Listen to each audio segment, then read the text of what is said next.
રવિભાઈ થોડોક દૂર જાઉં છું. બિહારના દરભંગા શહેરની બજારમાંથી રાજાની સવારી નીકળી. મને યાદ આવી ગયો પ્રસંગ એટલે કહું છું. સવારી નીકળી અને એમાં 5 વર્ષનો બાળક ઉભેલો, પણ એવું તેજ બ્રહ્મ તેજ, કપાળ ચમકે. રાજાની નજર પડી, નજર ખૂતી ગઈ. આવું તેજ બાળકમાં, આવું તેજ હોય? માણસો મોકલ્યા, રાજાની સવારી પાસે લઈ આવ્યા અને એ રાજાએ એટલું કીધું, બ્રાહ્મણ છો? હા બ્રાહ્મણ છો. શું નામ છે? શંકર.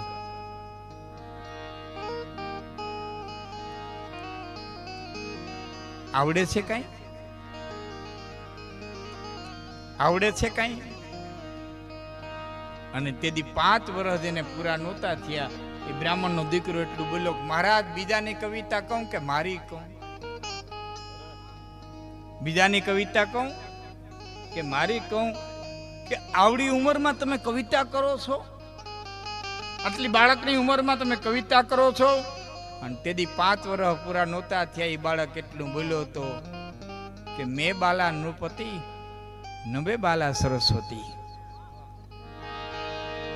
અપૂર્ણે વયમ પંચમ વર્ણયામિ જગત્રયમ.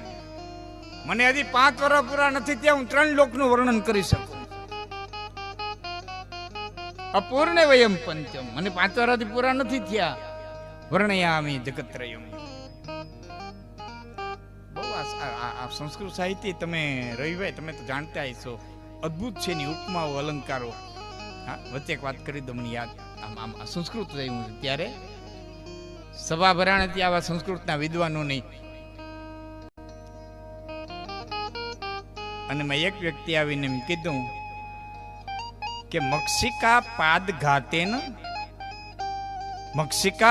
ઘાતેન કંપયંતી ભુવંત્રયમ. માખીએ પાટું માર્યું અને 3 ભુવન ડોલી ગયા. કરો વિદ્વાનો વિચાર. માખીએ પાટું માર્યું અને 3 ભુવન કંપી ઉઠ્યા. ભાઈ એવું કેદી બન્યું હોય? માખી પાટું મારે ને 3 ભુવન કંપી ઉઠે? કે બાપા હવે તો એ તમે પૂરું કરો ત્યારે થાય, હવે અમારી બુદ્ધિ આમાં પહોંચતી નથી. અને ત્યારે વિદ્વાને કીધું તો કે બળભદ્રે આવી અને માં જશોદાને એટલું કીધું કે માં તારો લાલો માટી ખાય છે. અને લાકડી લઈને જદી ગયા અને જશોદાએ ફોલાવી મોઢું ઉઘડાવ્યું. એ મોઢું એકદમ ઉઘાડ્યું તો માલિકોર 14 રમાન ના દર્શન ત્યાં જશોદા વિહોળ થઈ ગયા. ગળું મીંડ્યું હુકાવા. એ પડખે તાહરી પડી હતી પાણીની, એ લઈ અને જશોદાજી એમ પીવા ગયા. માં જશોદાએ એમ તાહરી મોઢે માંડવાની તૈયારી કરીને ભગવાન કૃષ્ણે તાહડીમાં જોયું. રવિભાઈ સમજાઈ જાય હવે તો આખી વાત. એ તાહડીમાં જોયું 14 બ્રહ્માંડ નો પડછાયો પ્રતિબિંબ એ પાણીની માલિક પર પડ્યું. એ પાણીની માલિક પર પડ્યું. જશોદા પાણી પીએ એ પેલા ક્યાંકથી ઉડતી માખી આવી અને માખીએ પાટું માર્યું ને પાણી હલી ગયું. તેથી 14 બ્રહ્માંડ હલી ગયા હતા. માખીએ પાટું માર્યું. આ બધી સાહિત્યની મજા છે સાહેબ.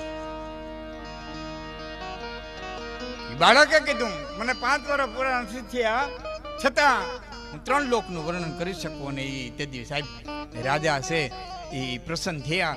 હોનામણની ભરેલી એક થેલી દીધી અને બાળક છે દોડતો પોતાની ઝૂંપડી આવ્યો. અને જનેતા ને છેટેથી કહેતો, હવે માં હું હોનામણની થેલી લઈને આવું છું.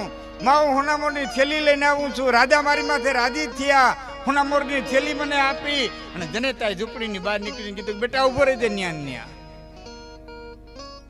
ત્યાં ઉભો રહી જાય. છોકરો ઉભો રહી ગયો. કેમ માં? હાલ મારા ભેડો. હોનામણની થેલી બાળક ભેડો.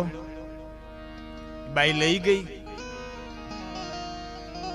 એક વૃદ્ધ ડોશીને ઘીરે અને ન્યા જઈ અને હોનામણની થેલી ડોહીના પગ પાસે મૂકી. દીકરાએ પૂછ્યું, માં આ છે હું? બેટા, તું મારા ઉદરની માલિક હતો. તેથી હાહરિયાએ મારી માથે કુશંકા કરી અને મને બાવડું પકડી અને કાલકુદી મેં બહુ કરી, પણ મારી એક કાલકુદી સાંભળી નહીં, અને તેથી મને ઘરમાંથી કાઢી મૂકી હતી. ઝૂંપડી વારી અને હું રહેતી હતી. તેથી મારી પીડાને સાંભળનારું કોઈ નહોતું. બેટા, તારો જ્યારે જન્મ થવાની તૈયારી થઈ ને, તે આ ડોસી જે ગામમાં હુયાણીના નામથી પ્રખ્યાત, એની આવી અને મારી પીર મટાડી દીકરા તારો જન્મ કરાવ્યો. અને તેથી મેં બાઈને કીધું તો મારો દીકરો પેલી કમાણી કરીને જેદી આવશે ને જે લઈ આવશે પેલી કમાણી હું તને દે. મૂકી દે થેલી મૂકી, હોનામરની ભરેલ થેલી ડોહીએ જોઈ, એમાં એક હોનામર લીધી અને કીધું, બેન આ પાછું લઈ દે. કે ના, એ કમાણી તારી છે, પણ એટલું મારું મહેનતાણું ન થાય, મારી એક હોનામર થાય, હરામનું હું જાદુ ન લઉં. અને કીધું વચનમાં ભંગ ન થાઉં. આખી વાત પાછી રાજાની કચેરીમાં ગઈ. બાઈ કે હું લઉં નહીં, આ કે હવે હું રાખું નહીં. છેલ્લે આખો પ્રશ્ન મહારાજા પાસે ગયો.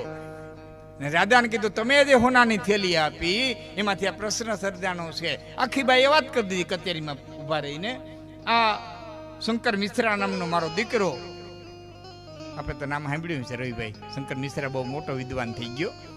આ મારો શંકર મિશ્રાનો દીકરો, એની પેલી કમાણી આ હુયાણી અને આ હોનામરની થેલી. રાજા, તમે ન્યાય કરો. ન બાઈ કે હું લઉં, ન હુયાણી કે હું લઉં.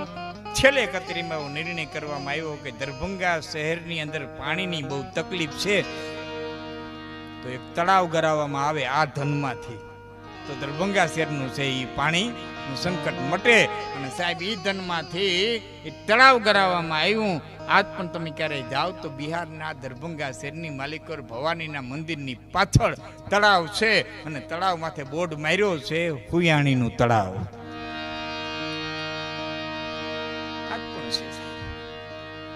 જે જગતમાં કઈ કરી ગયા છે એને દુનિયા કોઈ દી ભૂલી નથી, પણ કરી જવું એને માટે ન કરવું. બેટા બેટા વાતો કરે, કળજુગ છે, નીર નવાણે, ધર્મ ઠેકાણે, હા આમાં આમ ન થાય ને આમાં તેમ ન થાય. એ તો ગંગામાં નો નાવું એટલે લાકડી બોરી એમ કે નાવું તો એટલી વાર લાગે, પણ નથી નાવું, શું કર્યું?